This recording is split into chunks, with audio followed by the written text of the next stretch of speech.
Kaixo, nire izena Leire Garmendia da, eta doktorego ikaslea naiz bekamen, Euskal Matematika Aplikatuko ikerkuntza zentroan.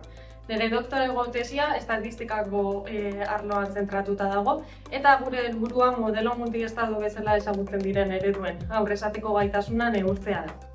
Eredu hauek osasun arloan erabiltzen dira eta beraien bidez gaixoen eboluzioa aztertu dezakegu.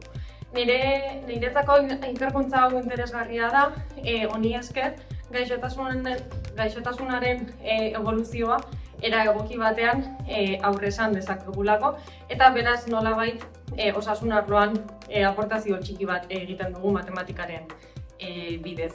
Niri matematika txikitatik gustatu zait, eta doktorego ikasle bezala estatistikako arlo txiki batean nire ekarpena egin dezaket, eta gainera jende berria ezagutzeko aukera daukat.